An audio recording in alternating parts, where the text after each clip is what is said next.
evening, everyone. We're calling to order the Buncombe County Board of Elections to convene on today, Tuesday, December 12th, 2023. Thank you for filling the house today. The question has just been asked up here what tonight's giveaway is. We have a full house. We're trying to understand that, but I deeply appreciate your attendance.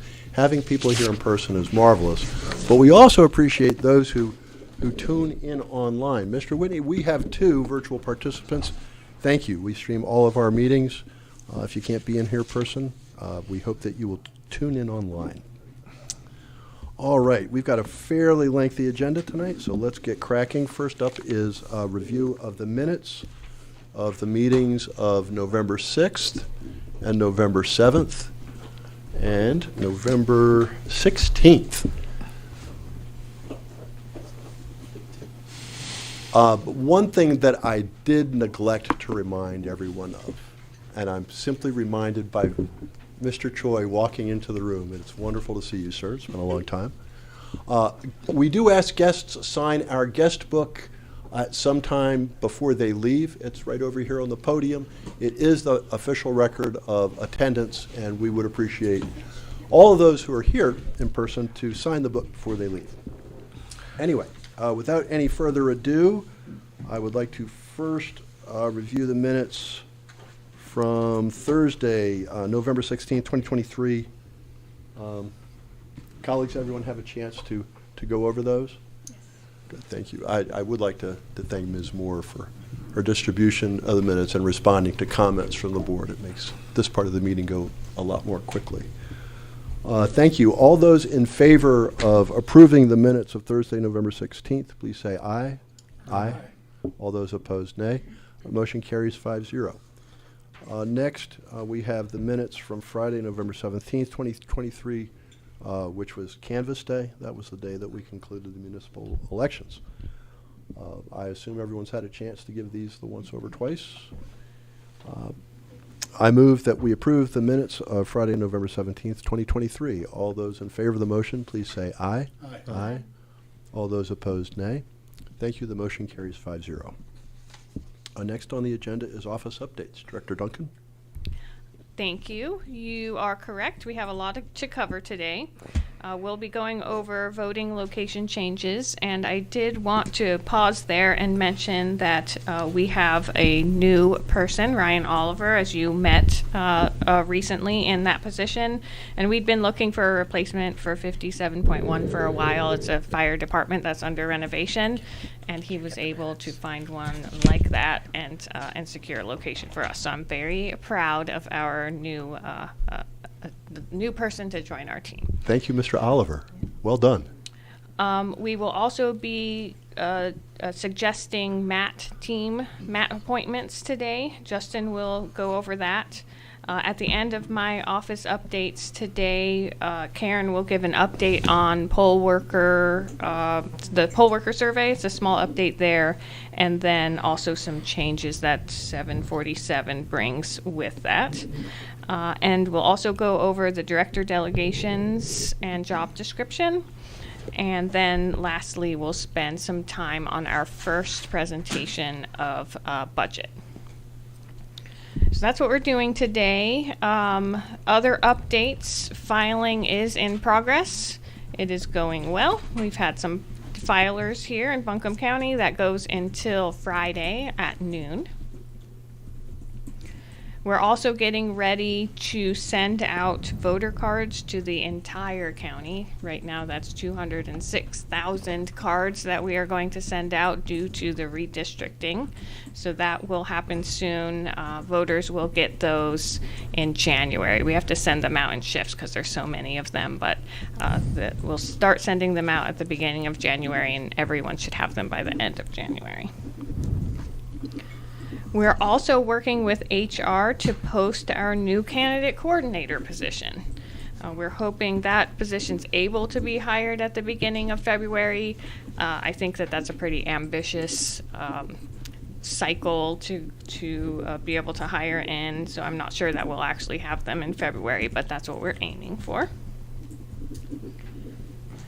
A new rule from the state board changed the date for absentee ballots going out on the 12th to the 19th. And that was to give a more reasonable turnaround time to proof ballots before they actually go out in the mail. Yeah, that's because filing ends on the 15th. Turning around and getting those in the mail in less than 4 weeks would have been hyper ambitious. Yeah, it's an extensive proofing process. It goes through the county, the state, and the vendor multiple times. So it's a very important process. Very. There was also an injunction placed on Senate Bill 749 or Session Law 2023-139. That's the one that dealt with the structure of elections at a bunch of different levels, including the structure of our board. So that means that we will remain as the board that we are until that's heard again. Senate Bill 747, Session Law 2023-140, is still in place. That has a lot of changes. So some of those are the absentee deadline is now election day. Same day registrations, these are kind of ones that will affect us or you that you'll be impacted by most clearly. Same day registrations, there's some changes on those. They have to go through the full verification process. So we send out 2 cards. If 2 of those come back, which means that they're not verified, we have to pull those ballots. So that's something that the board will see happening. There's also no outside funding allowed anymore for elections. So in 2020 was the last time that we used grants. So we haven't needed that since 2020, but now it is something that we are not allowed to utilize. We also will be given jury duty records for people who say that they are not citizens to help us keep our voter rolls updated. The observer rules, there's quite a bit of changes to observer rules. And part of the law requires that the state board come together to build actual rules. And they're doing that currently. They had an open public comment for that recently. And they will be handing those down to the counties as soon as they can. So we'll have more on that, hopefully not in the not too distant future.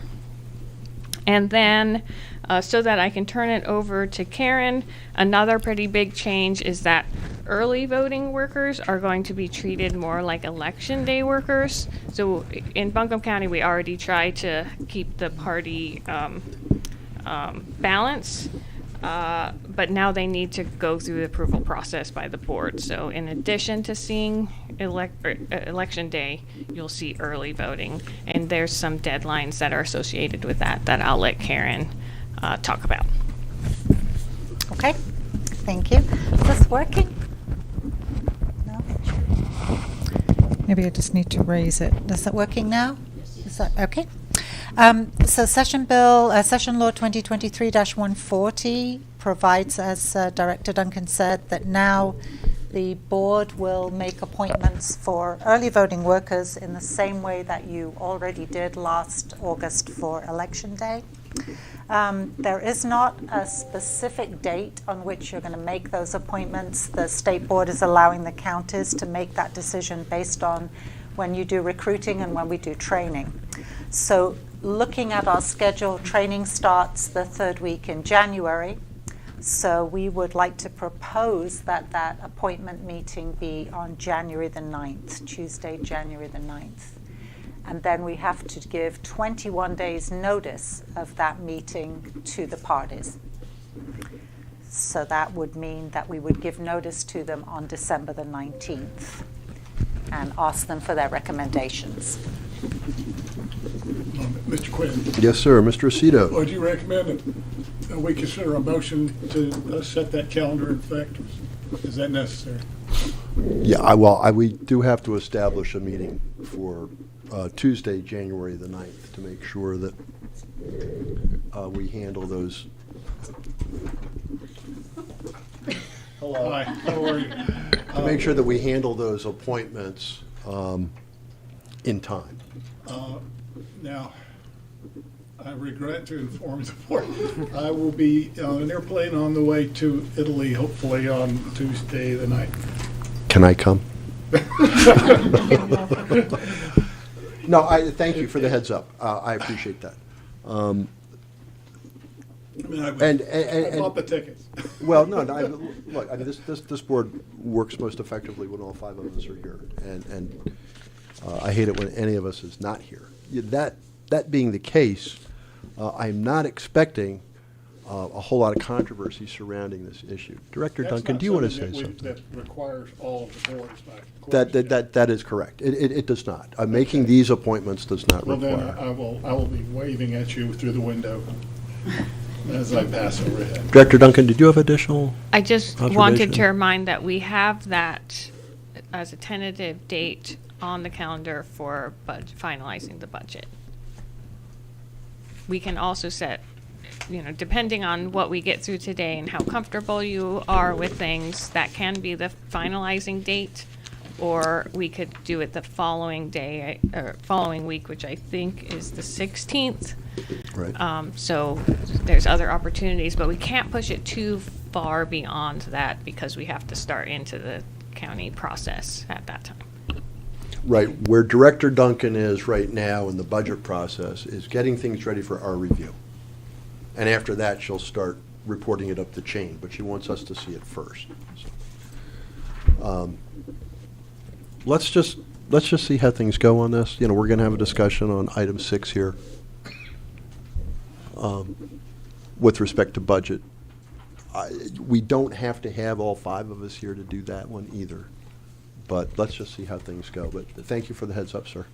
Appreciate it. Apologize for any inconvenience. And I hope you have a great trip. Bon voyage. I'm jealous. So we're keeping the The ninth. 9th. Yeah, please. Do you need a resolution? Do you want to do a motion because of how the state is requiring us to choose an appointment date? I think I would just do it just in case. I want to make sure that I understand the request. Do you think the state is expecting each county board of elections to announce a date for this meeting? So, okay.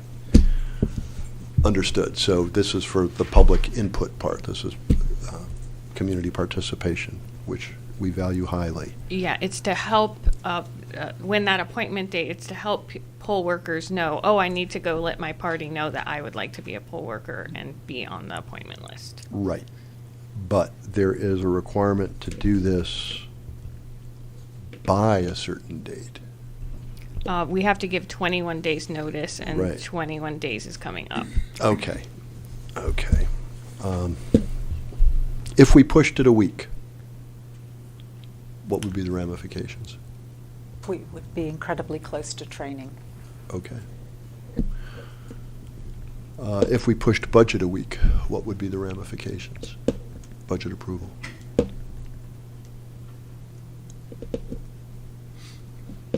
If we pushed it to the 16th, Mm-hmm. then it would just be less time for this board to turn around changes. Yeah, Mr. Quinn, if that's on my account, I do not anticipate being back in the country until the 27th. Oh, thank you. That is very helpful. Of course, it's not a one-day trip. Silly me. Yes. Okay, let's just proceed. I will make the motion per your request that this board meet on Tuesday, January 9th, and the agenda shall include addressing the appointment of early voting election officials, as well as the budget for the coming fiscal year. Thanks. All those in favor of the motion? Well, first, does anyone have any questions, comments on the motion? Ms. Stein? Yes, I just wanted to inform the board as well that I'm having some day surgery that day, but I should be able to participate online just fine. Okay. I'm sorry, did you say January 6th? Yes, sir. Right. No, 9th, sorry. 9th, Tuesday the 9th.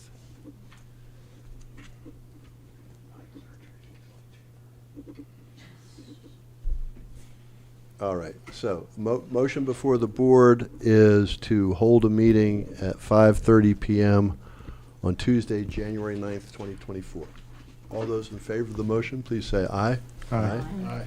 All those opposed, nay. The motion carries 5-0. Please inform the state board that we will have the required public meeting on Tuesday, January 9th. As a lead into the appointment of early voting officials. Thank you. Is that it for office updates? Ms. Ray? Yes, Go ahead. so Karen also has a very short, some things that came out of the poll worker survey from the municipal election to share with you. Okay. So the survey went out. We had 31 election day poll workers. That's 9 precincts. They each had a chief judge, a Democratic Party judge, a Republican Party judge, and 1 or 2 assistants, depending on how busy they were. That was 31 total people, and 18 of them responded to the survey. So it wasn't an overwhelming response. There were 3 questions that asked them about their satisfaction with their team of workers, satisfaction with election services, and their satisfaction with Spherion, and that's the employment agency that does their background check, their onboarding, and pays them. So how satisfied were you with your team members? 80% were very satisfied, 20% were satisfied, and nobody was dissatisfied. So that was very nice. How do you rate the support that was provided by the Board of Elections? So before the election, that's the recruiting and the training team. And then during the election, that would be if they called the helpline. And usually we get 100% pretty good response. This time, 53% said we performed far above average, and 35% said above average. So that's pretty good. We're at 88%.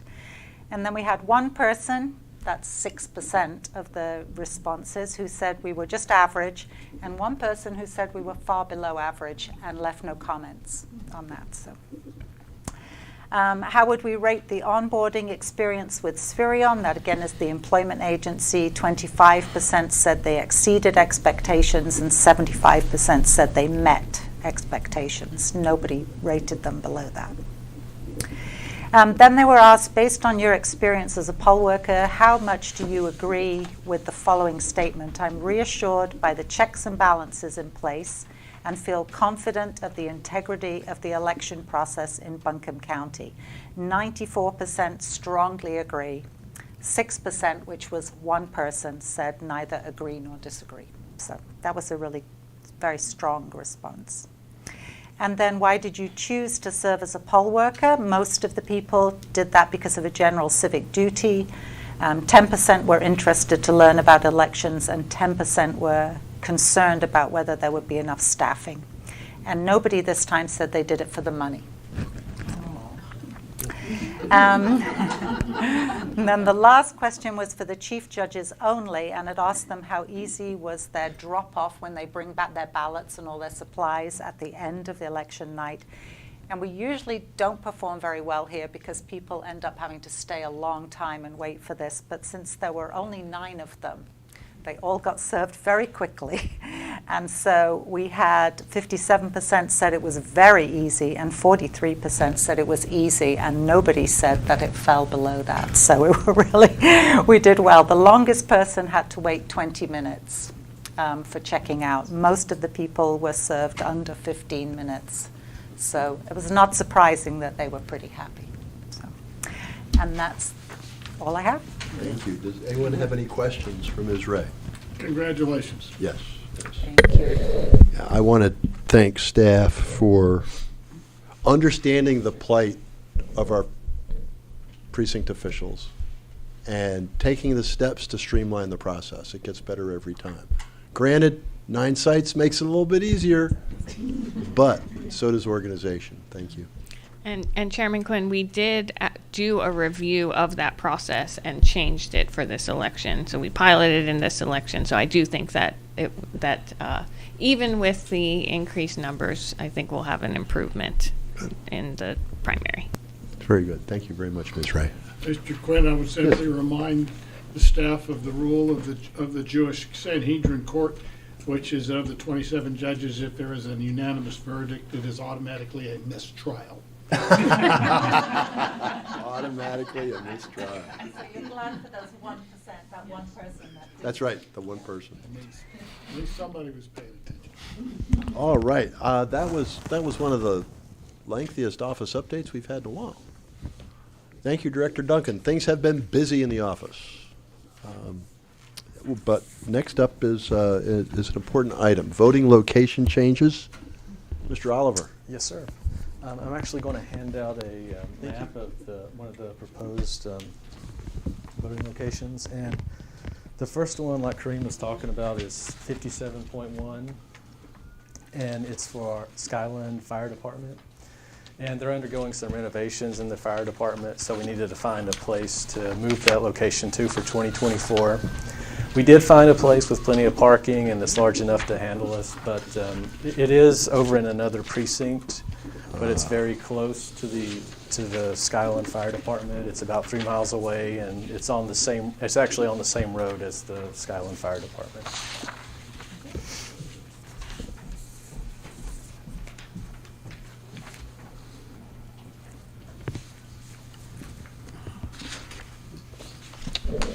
And that place is Emmons Grove Baptist Church. Yeah, no, I see. No, thank you.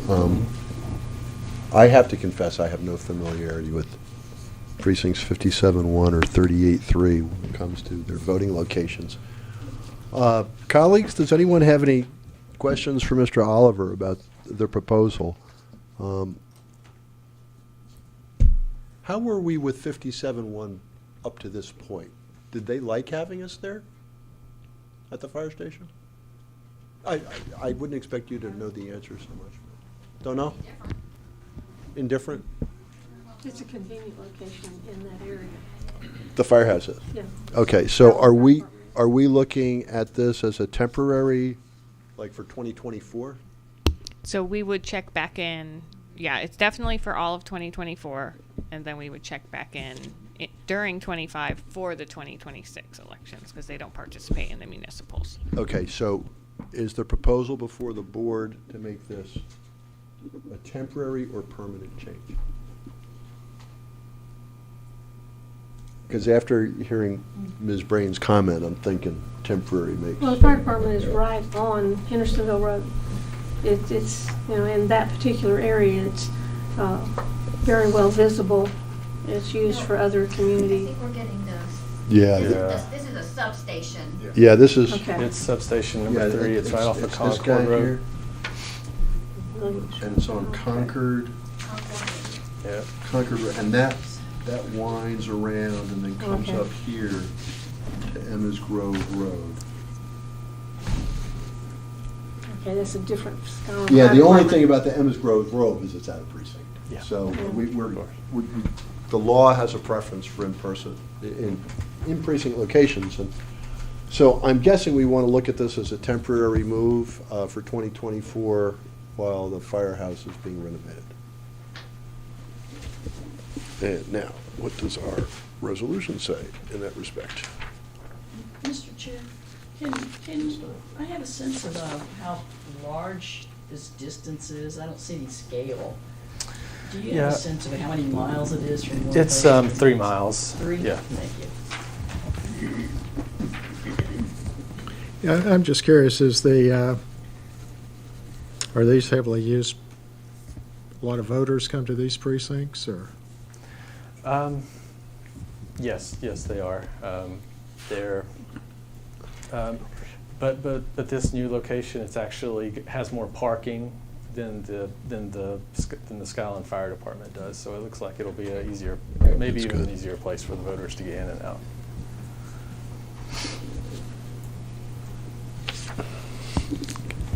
Jake? Yes, sir. Yes, sir, John. Mr. Stover. Could we hear the location? Yeah, all right. Thank you for your patience, ladies and gentlemen. We're talking about precinct 57.1, and that is currently located at 310 Williams Road in Fletcher. And the proposal is to have the 57.1 vote at 417 Emma's Grove Road. Emma's Grove Road is an extension of Concord Road. Any of us who live in Buncombe County know that the name of a particular thoroughfare can change any number of times as you traverse the road. This looks like another such example, but it's down in the southern part of the county. What is the facility that's there? What is it? Mr. Oliver, if you For- could help us For understand. the current location? No, for the proposed Oh, it's- 417. It's Emma's Grove Baptist Church. Okay, Emma's Grove Baptist. Thank you, sir. Baptist. And that's going to be available for early voting? No, this No, is it was election day. Just election day? Yeah, Yeah. Okay. just election day. And it's already been gone through the ADA survey, so it satisfies Yep. all of that also. All right. Thank you, Mr. Oliver. Any more questions? Colleagues, I move that we approve moving the location, the voting location of Buncombe County Precinct 57.1 from Skyland Fire Department to Emma's Grove Baptist Church. All those in favor of the motion, please say aye. Aye. All those opposed, nay. Thank you. The motion carries 5-0. Mr. Oliver, next up. And yes, we do have one more site. It's for our current location. It's at Shiloh Community Center. It's precinct 8.2. And we are proposing to move it to across the street to Friendship Center. They have more parking at the Friendship Center, and also at the Shiloh Community Center, I believe they have more activities going on during the day. And at Friendship Center, that site would be used strictly for voting. So, Thank you. And we're using it for 2.5 weeks of early voting yes. as a preliminary to Election Day. I'll add anecdotally that I've heard from any number of people that Friendship Center would be an improvement over Shiloh Center for the reasons that Mr. Oliver's already articulated with respect to the level of activities and the ease of parking your vehicle. So thank you for digging into this. Yes, sir. Anyone have any questions for Mr. Oliver about the proposal? All right, I would like to move that the board approve moving the location, the voting location of Buncombe County Precinct 8.2 from the Shiloh Community Center to the Friendship Center. All those in favor of the motion, please say aye. Aye. All those opposed, nay. Thank you. The motion carries 5-0. Mr. Oliver, it's wonderful having you on board. Thank you for your good work. Thank you, sir. And then as required, we'll send notices to all. Question. Director Duncan? Thank you. Seeing as you're going to do a big 206,000 card mail-out, would you take care of these precincts in that mail-out, or would it be a separate mail-out? We are discussing whether we want to do separate mail out or together. Okay. Don't mind my idle curiosity. Okay. These are the ones that don't say draft. Good. Can we pass those around? Yes, please. Thank you. All righty. Voting location changes are done. Next up is item 4, appointments to multi-partisan assistance teams. Mr. Tate, that's got your name all over it. Got my name all over it. Greetings, Mr. Chairman. Thank you, sir. Board, thank you for seeing me. Quick overview of the names that are being submitted this evening. These come from a list that actually everyone on this list has participated in the MATS program previously, so we're very fortunate for that. That said, they will still undergo pretty vigorous training just to go over the changes that the law has instituted in this last year. So that will be scheduled following tomorrow, but probably for the first part of next week. I'll go ahead and hand these for you to sign. They both need to be Thank you, both sir. in your party representation as well as just the board itself. And then for each board member, I went ahead and printed off the administrative code that guides Matt's teams. These are meant to be an overview. These are some of the rules that will be presented to the members of those teams.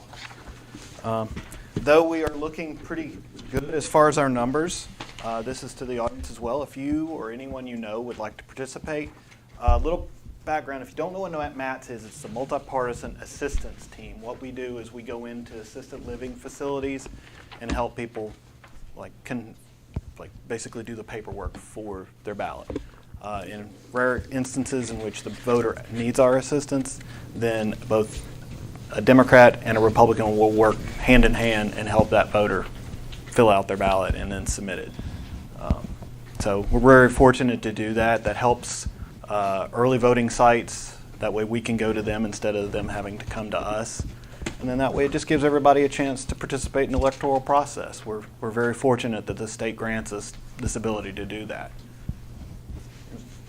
Yes, sir. Is there an equal number of Democrats or Republicans? Yes, sir. On the teams. Right now, I think we're heavier on the Democrats, so we need, if someone's a Republican and they would like to participate, please reach out to me. Would you? Do you have unaffiliated on it? Yes. We can, but we prefer to have it Right. bipartisan as far as the teams go. But yes, we absolutely can use them.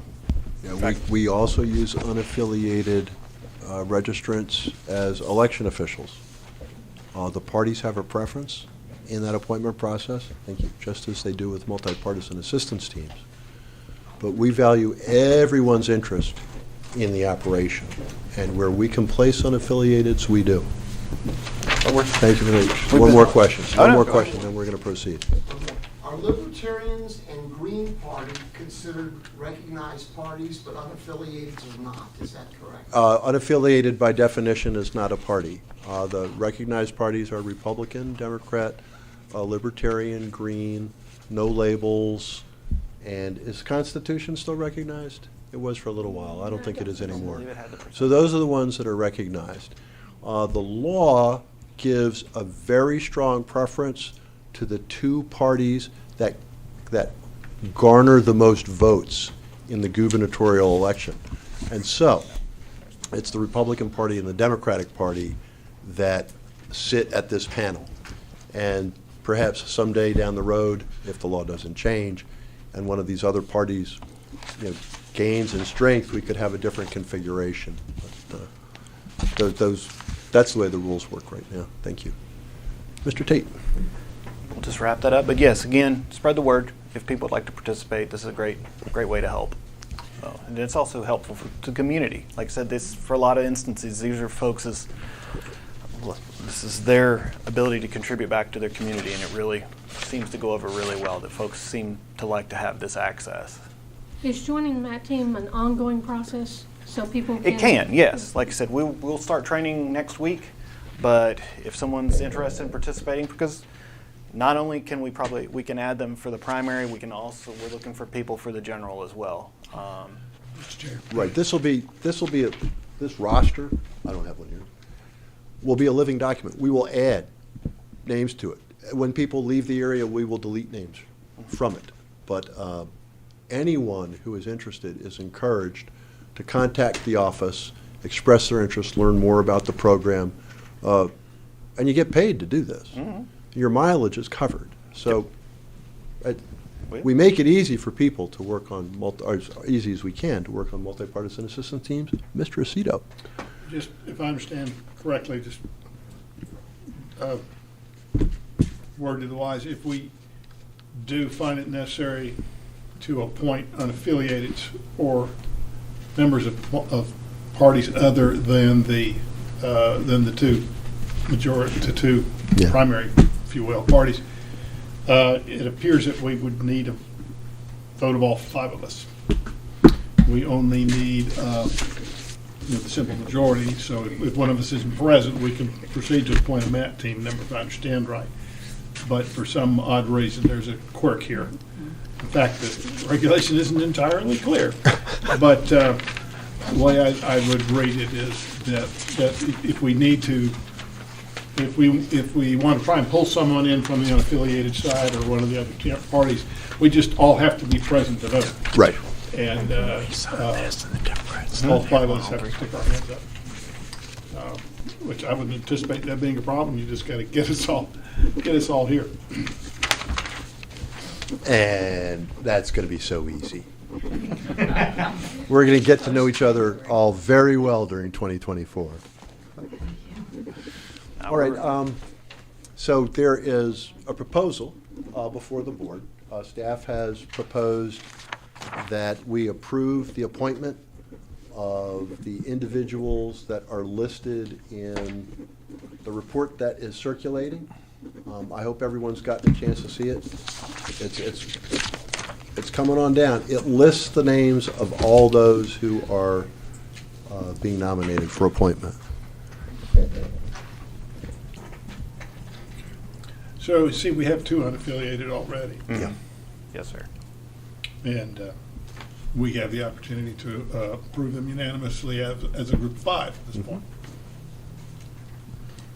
I think it would speak for the board that we'd be perfectly thrilled to have participation of parties and unaffiliated other than the usual suspects. Amen.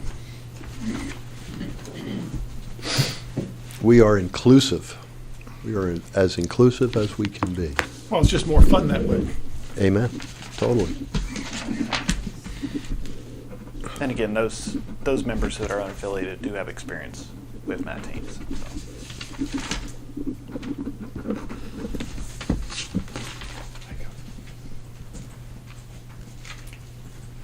So I wanted everyone to have a chance to take a look at that list before we proceeded with a vote.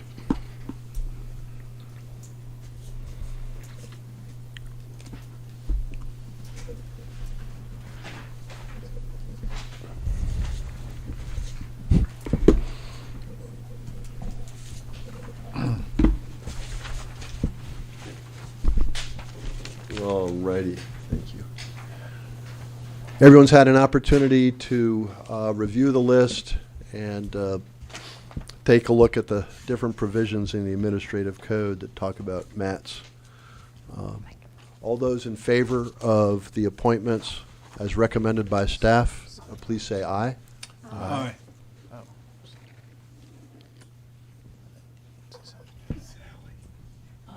Sorry. All those opposed, nay. Thank you. The motion carries 5-0. And thank you, Mr. Tate. Thank you.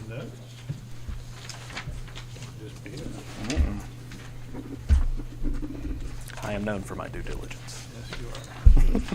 Definitely do that. Deadly due diligence.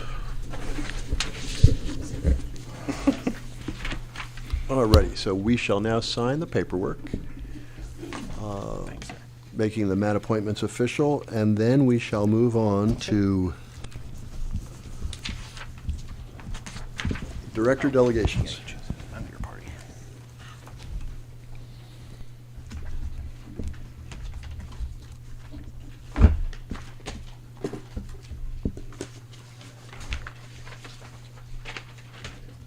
Thank you, sir.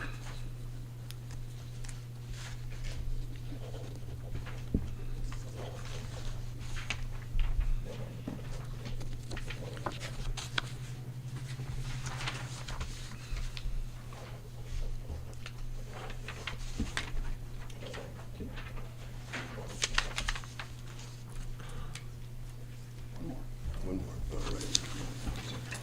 And so I just want y'all to know the way this works here, pursuant to the comments or the observations Mr. Cito was making. The Democratic appointees say okay to the Democratic nominees. The Republican appointees say okay to the Republican appointees. And all of us have to say okay to the unaffiliated. That's the way it works.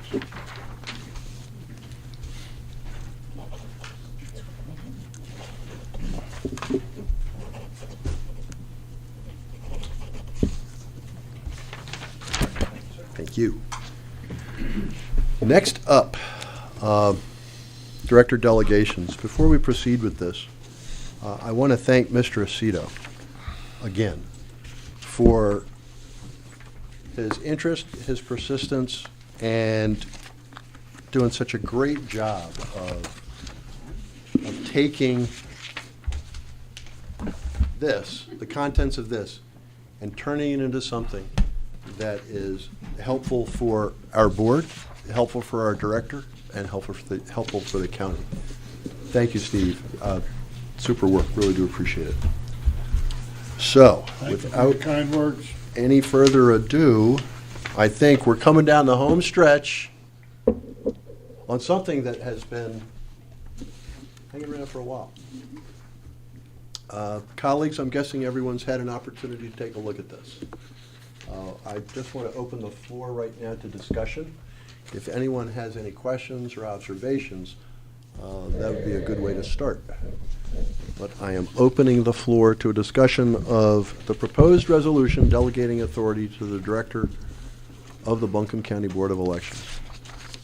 I'll kick it off, Mr. Quinn.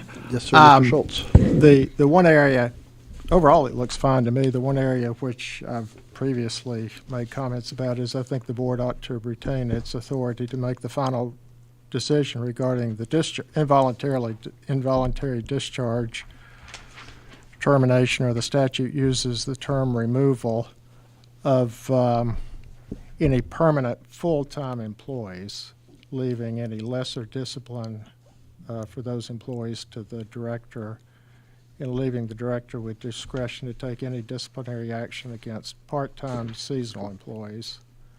And I had some questions for Mr. Euler about the statute. Yes, sir. Mr. Euler, Hi. welcome. Thanks for having me.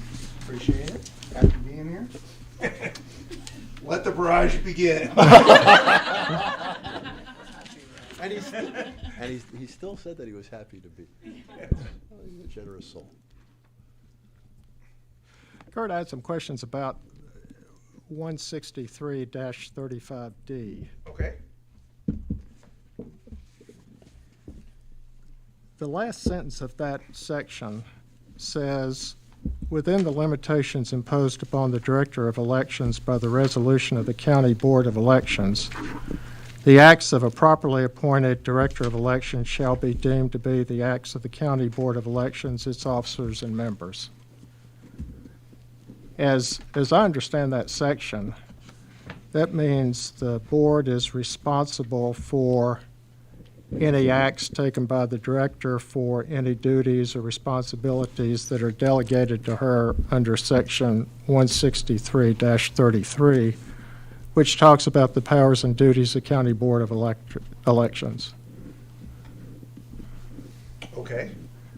So I guess my next question is, does that create vicarious liability for the members of the board for any acts taken by the Director of Elections that could result in liability or litigation?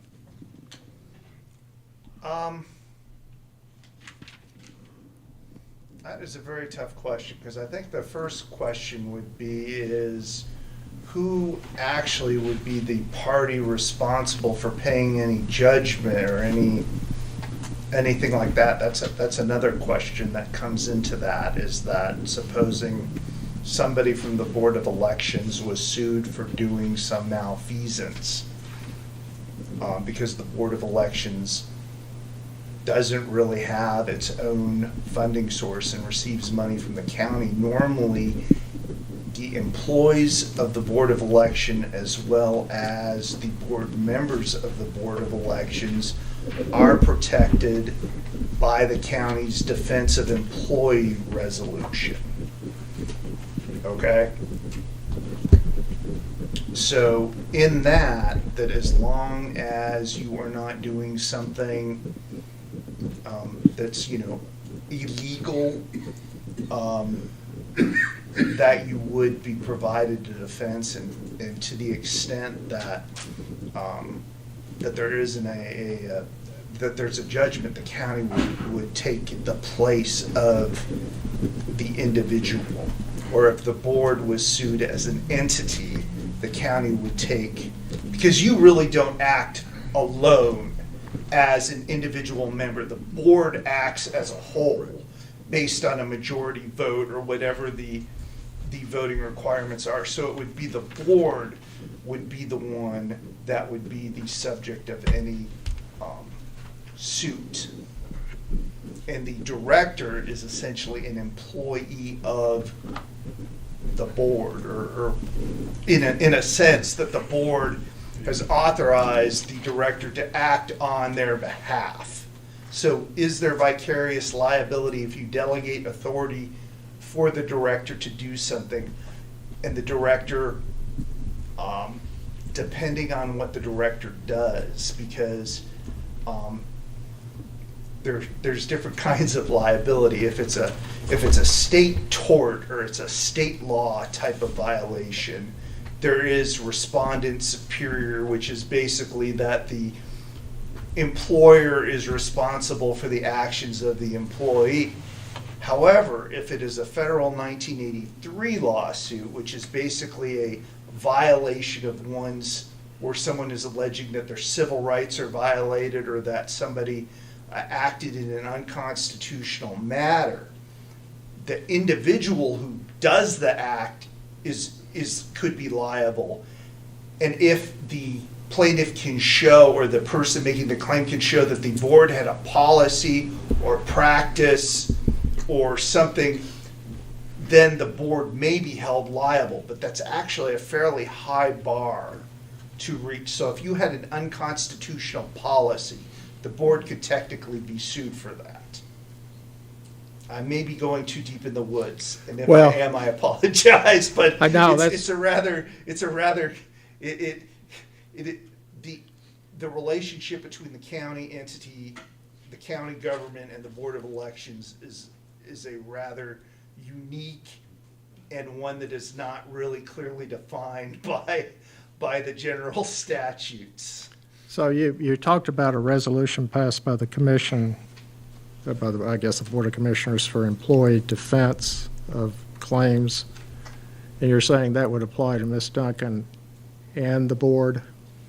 To the extent that if you passed a policy or things like that, yes, I would think that as long as you're acting within the course and scope of your duties, that one or two things, either the state Board of Elections would step in on behalf of the board, or the county would.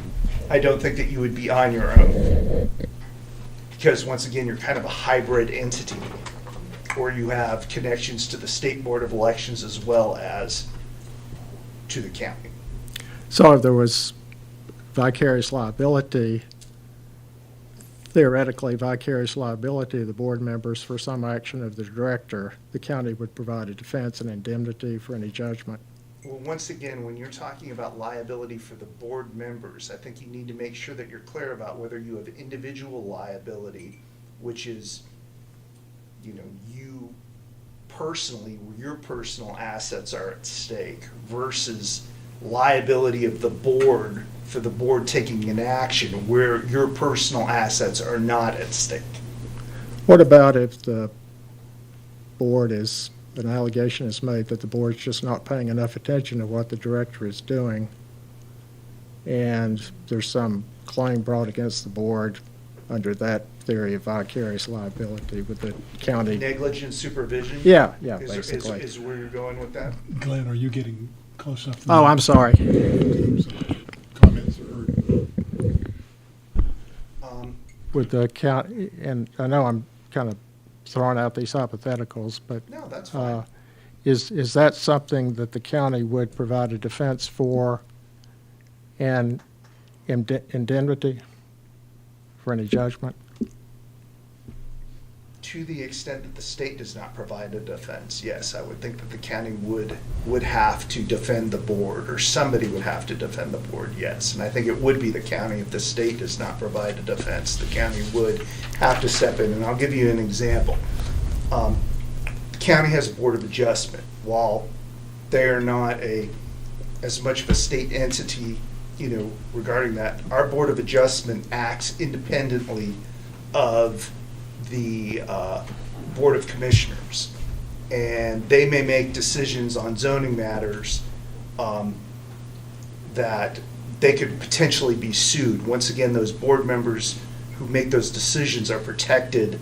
The county provides we defend the decision, as well as if the decision turns out to be wrong and damages are awarded, the county would have to step in and pay those damages.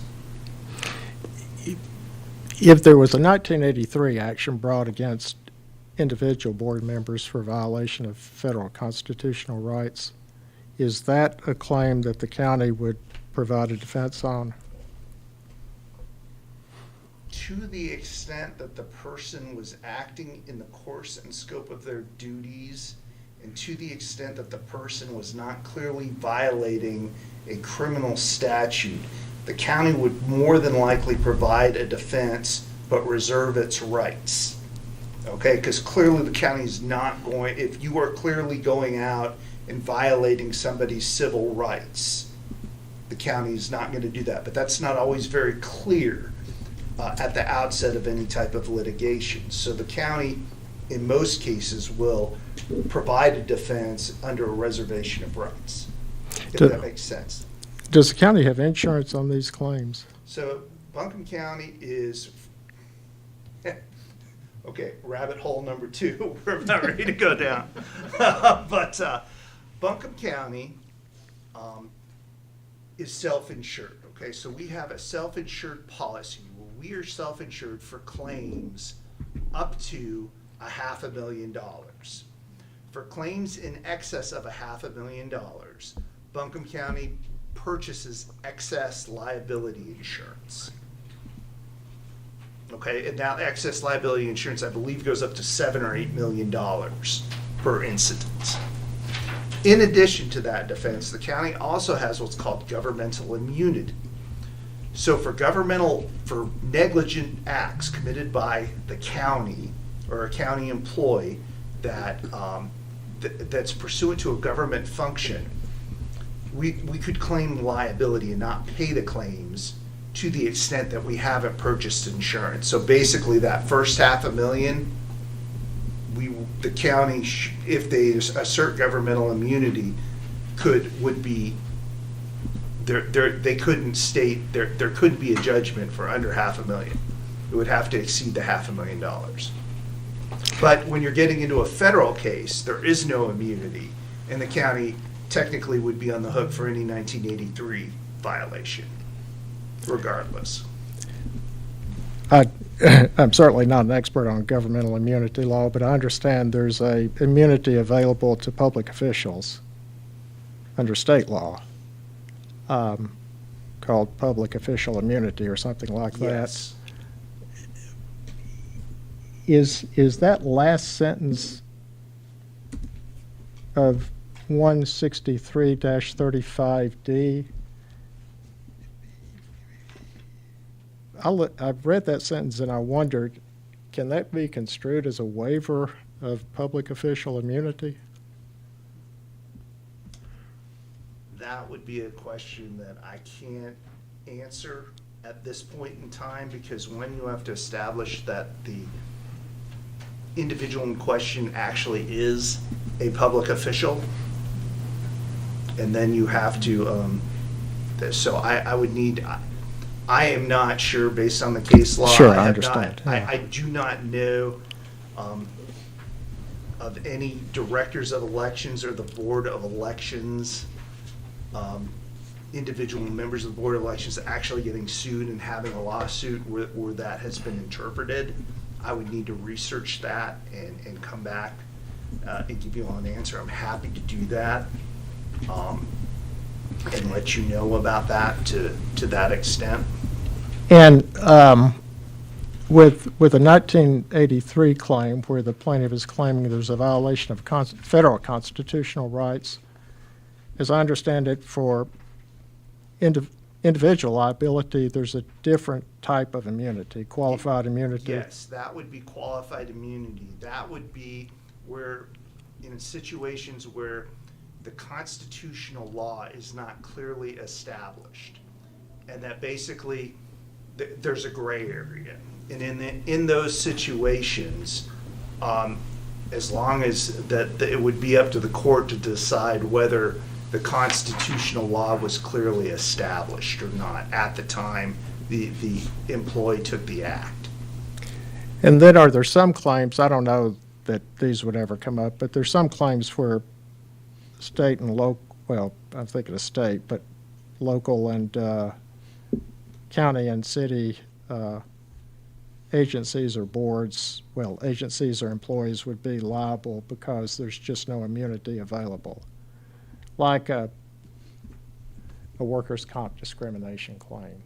Is Well, that- workers' comp's obviously a different beast because that is purely that's a no fault. But I mean, And a as an claim, employer, you have workers' comp, and there's not really an immunity issue. I mean, the thing I'm thinking about is like a RETA claim under the a RETA claim. Okay. I mean, there's no immunity for those sorts of claims, as I understand it. Right, if there is a statutory remedy that is outside the governmental immunity, yes, like where we could be issued a penalty for, interfering with somebody's workers' comp claim or something like that. Yes, I don't think governmental immunity is applicable. And would the county provide a defense for something like that as long as somebody's acting in good faith and so forth? Once again, yes, the county, I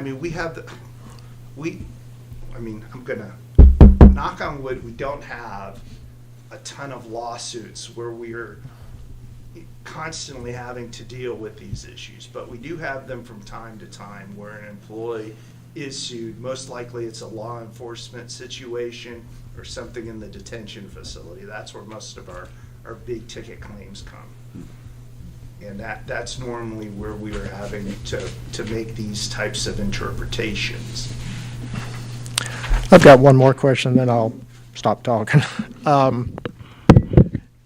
When I was looking at the proposed resolution, and I also looked at the memorandum of understanding that we entered into back in August of 2022. Mm-hmm. And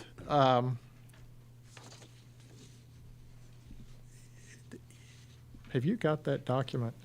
I have it, yes. I can call it up. Okay. Okay.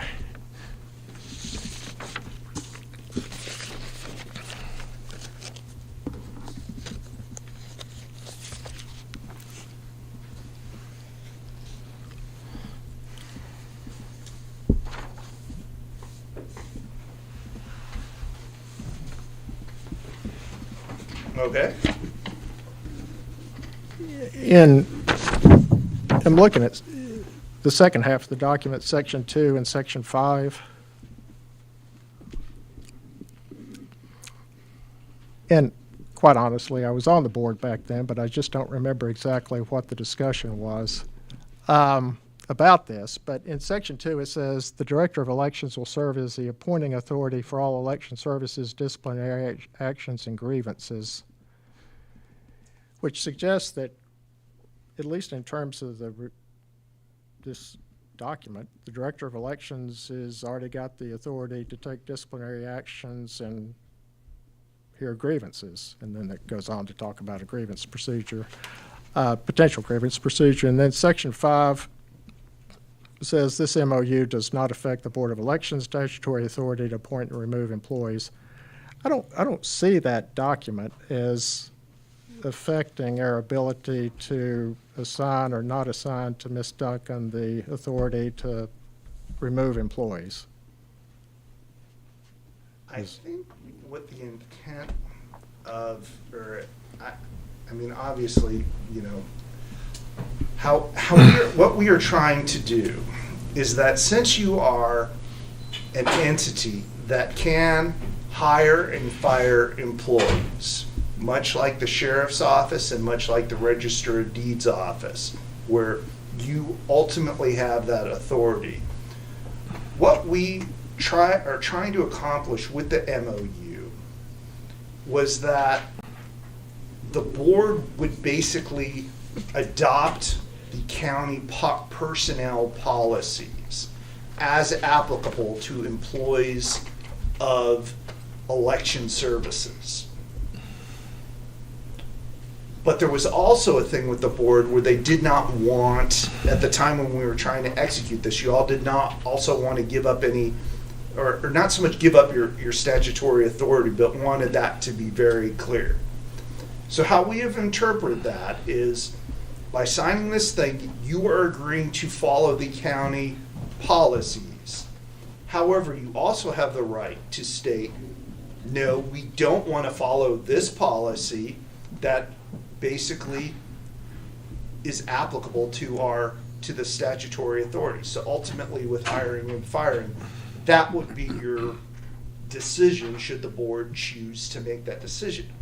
However, that would then put on the board, since you're not going to follow the county's discipline policy, that would put on the board that they would either need to have, that they should have a policy that is different, that would cover the employees of election services.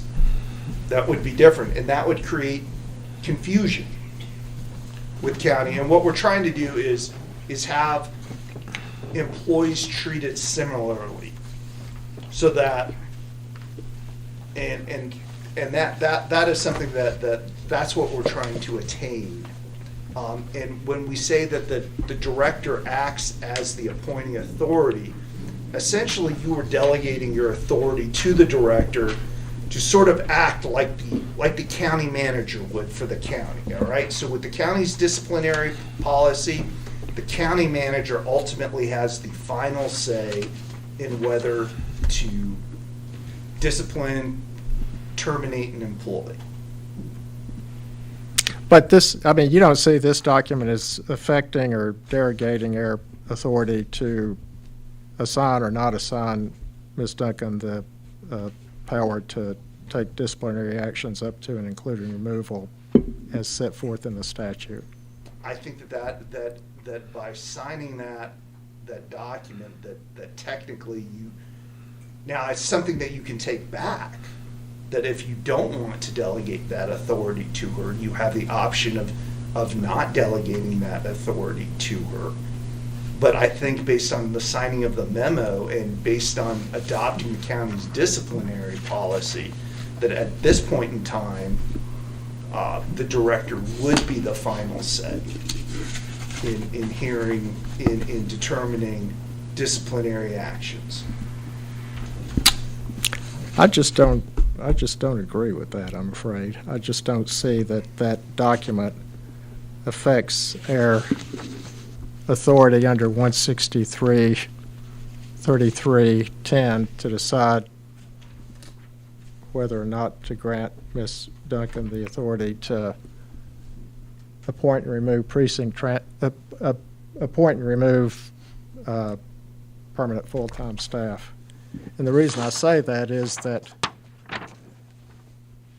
this document, I mean, this memorandum of understanding specifically says the MOU does not affect the Board of Elections' statutory authority to appoint and remove employees. To the extent that it does not conflict with, I mean, what the problem is that the county has a disciplinary policy. And that policy that has a final decision maker within that policy. If the board, I mean, it's really your discretion. If you want to delegate that authority to the director, I think you can delegate that authority to the director. If you don't want to delegate that authority, or you want to take back that authority, I think you have that option too. Okay. I'd like to take a time out just for a sec to get some clarification on how that authority is used or expected to be used in election services. And Director Duncan, I'm turning to you. We've spoken about this briefly, and you did note that the county is in the midst of developing a grievance procedure, or has one already, that employees in election services would have available to them, and there is an appeal process that you described to me that I would like you to share with my colleagues so they understand the reality here. Thank you. And Kurt, step in if I'm, Routine. yes, yes. So the county's grievance policy for most employees goes to Avril, the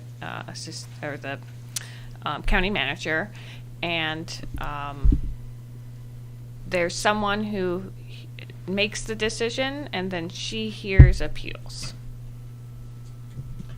So the grievance process has multiple steps. So normally if an employee has an issue, and let's make sure that we distinguish between a grievance and a disciplinary appeal, okay? Because anything that has to do with discipline is handled under the county's disciplinary policy. Like a grievance would be, I don't like the fact that I can't wear open-toed shoes to work, or a non-employment, there are certain things that you can't grieve, such as your benefits, your pay, things like that. But other conditions of employment you can grieve. That would go to your supervisor. Your supervisor and you would meet, and the supervisor would render a decision. If you don't like the decision for the supervisor, you could go up to their supervisor, and basically, it ends up if you keep appealing the decision, you could go all the way up to the county manager, and then the county manager's decision would be final. That's for the grievance. That's for grievances. The disciplinary action procedure is different. Right. Now, for the disciplinary procedure, what we have is that the supervisor would make a recommendation to, in this case, it would be the director's assistant, who or the Nagy, I think is right. I'm not sure Nagy's title, and I'm sorry, Nagy, but deputy. But she's like the number 2. So a supervisor would make a recommendation to the deputy. The deputy would then hold a pre-disciplinary hearing where the deputy would hear from the employee and basically get the employee's side of everything. Based on whatever documents and evidence, the deputy would make a decision as to whether to suspend without pay, demote, or fire. If the employee disagrees with that decision, they would then be able to appeal it up to the director, who is not involved in the first decision, and then the director's decision would be the final decision. That's how it is with the county, where the assistant county manager, where the department director would make a referral, more or less, to the assistant county manager. The assistant county manager would hold the pre-disciplinary hearing, a decision would be made, and if you don't like that decision, you can appeal it up to the county manager. But we are not bound by that procedure and haven't adopted it. I think you technically you have by signing the memorandum of understanding. I think the question is whether you all want to have a different procedure for disciplinary processes. No, it says the Board of Elections may adopt the county's disciplinary and grievance procedures or create its own separate policies. I remember distinctly this discussion a couple of years ago, and Mr. Carpenter, who was on the board at the time, was very much opposed to buying into the county's procedures. Well, once again, I think to the extent you all have not told us, or you have not told the county that you are not going to follow the disciplinary process at this point in time. Mr. Quinn. Yes, sir, Mr. Aceto. Just, in devotional reading from the book, 163:33:10 gives to this board the power to appoint and remove the board's clerk, assistant clerks, and other employees. So how I would understand this is that above all this is the idea that the statute is a firewall between the Board of Elections and the functions that the elected officials have authority over. The idea being that this is like a brain-blood barrier. There is no crossover in that discretion or in that authority. And such that it should ever appear that an elected official has any influence over the policies and procedures of the Board of Elections. And that's kind of world without end. Amen. Now, as far as procedures are concerned, what I thought that this board did was that we incorporated procedures that the county has of grievance, but not the authority to discipline, hire, or fire, because we can't delegate that. We couldn't if we wanted to. The only person we can delegate to is this nice lady sitting right here. That the statute allows. We can't delegate diddly squat to the county manager, to anybody. And most recently, we issued a resolution to the effect that we were asserting as a board the authority to determine the compensation of the director. So, according to statute. So, that would be my concern in all of this discussion, is that we keep in mind that this is the firewall that was created by statute to protect the decision-making and the discretion of the board from any taint of influence by the people whose elections we supervise, I have authority over, and vice versa. So as long as we wave that flag and stay inside that box, we're doing just fine. I agree, and I do believe, and I hope that you'll take a look and give me a reality check on this. I hope you'll take a look at Section 2 of the MOU, because I think it does preserve for this board the authorities that you've outlined. Yeah, I And- make a and I'm distinction between confident that it following a works. procedure and making use of what the county allows and delegating the ultimate authority over employment decisions. You know, Uh, I'm sorry, go ahead. And But- please but- split that hair with me, Glenn. No, because that's, I think I couldn't, that's And if a I really misstate- good observation, but assuming we could adopt the grievance procedure of the county, my feeling is that we're kind of, just assuming we could, and I know that, you're, understand your concern, I think that just kind of introduces into the personnel practices of the Board of Elections and Election Services a lot to have to deal with for 2024. 2024 is going to be a big year in elections, and I think it's just not a good idea to kind of make all these big changes to the personnel practices of the Board of Elections or the Election Services, since it works pretty well on its own. We can come back to it after 2024, but 2024 is there's a lot of changes already in the election laws. I just don't think it's a good idea to try to ask election services to kind of wrap their heads around a grievance procedure, even though there may not be a grievance procedure filed or a disciplinary action procedure. I just think it's a lot to ask them to do, because in an election year like this, and I haven't been through one, a presidential election year, even when everybody's healthy and getting outside. Strap in. They have to ramp up this enormous increase in the workforce for a primary and a presidential election, and they've just got other things to worry about than the Buncombe County grievance procedure and the disciplinary action.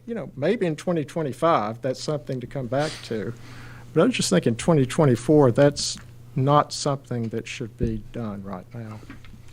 Mr. Quinn, Aceto. we got a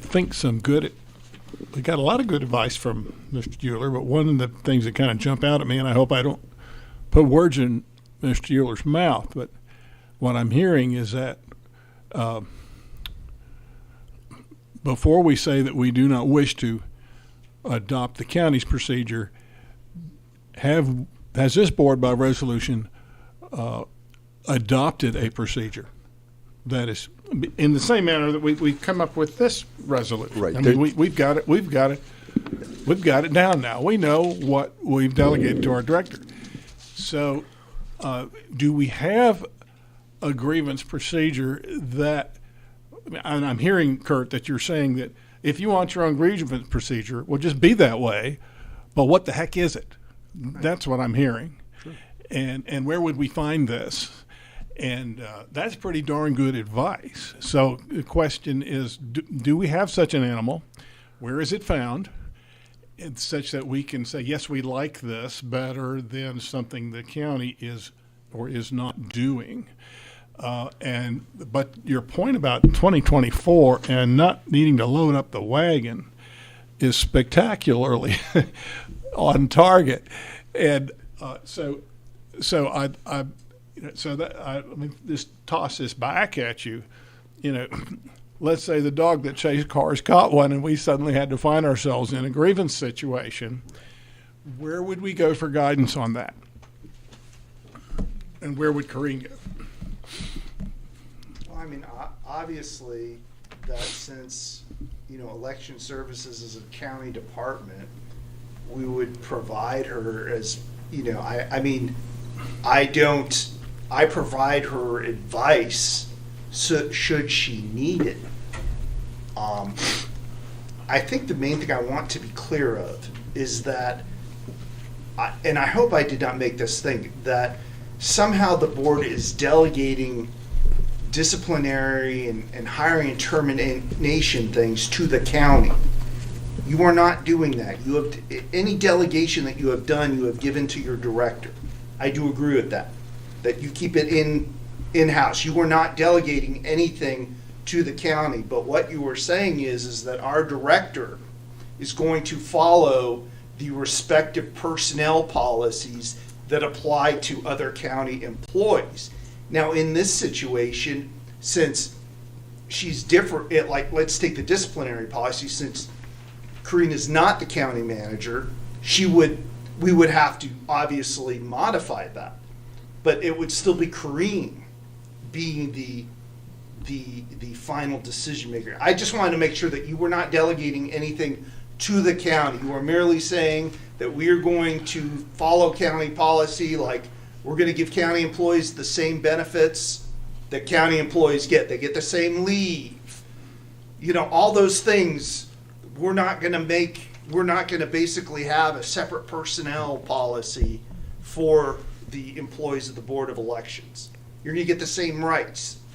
And I think that's something you all want to think about too before making this decision. I would caution, just on the basis of the county's personnel and discipline policy says that an employee cannot be terminated for just cause. Okay, so that gives the employee who has served their probationary period 1 year a property interest in their job. Should you decide that that's not what you want to follow, that employee could potentially become at will and serve at the will that would once again make it very difficult. Now, we have that situation with the sheriff.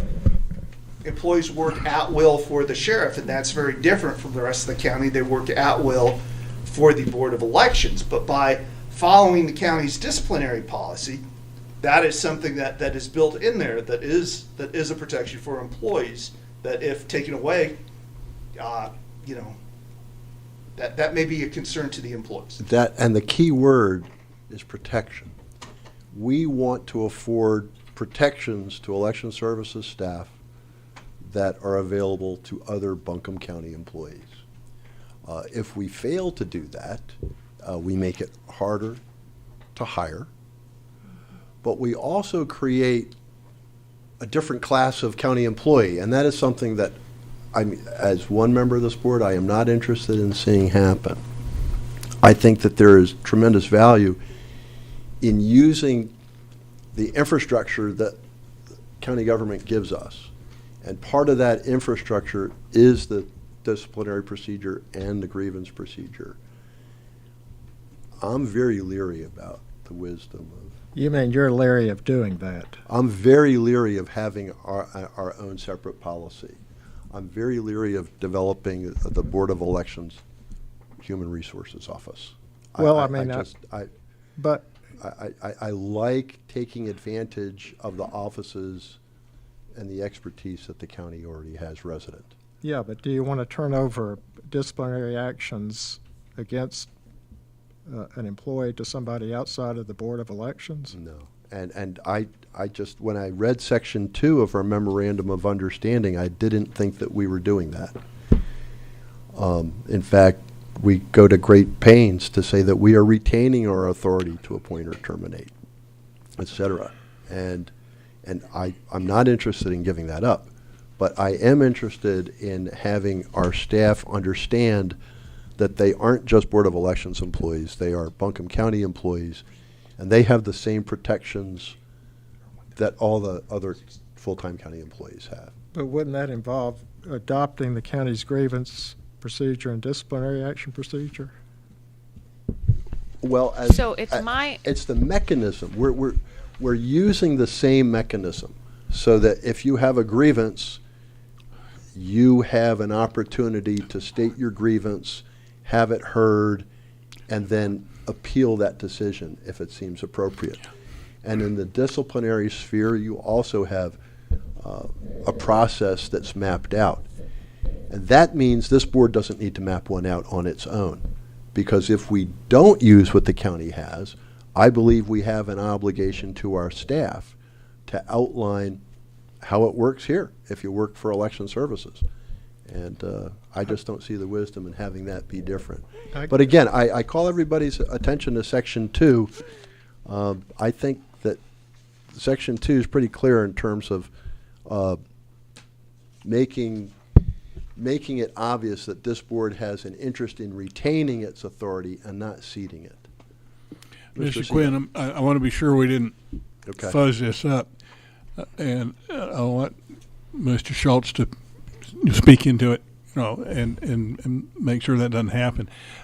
I'm hearing that, first of all, Mr. Schultz, again, not to put words in your mouth, but you were speaking to our director delegation resolution to the extent that does this board want to fully delegate its hiring and firing authority to our director as part of our delegation? But that's not the same thing as what happened in Section 2 of the Memorandum of Understanding, which we've also raised and discussed, which is what is the procedure, regardless of, does Corrine execute it or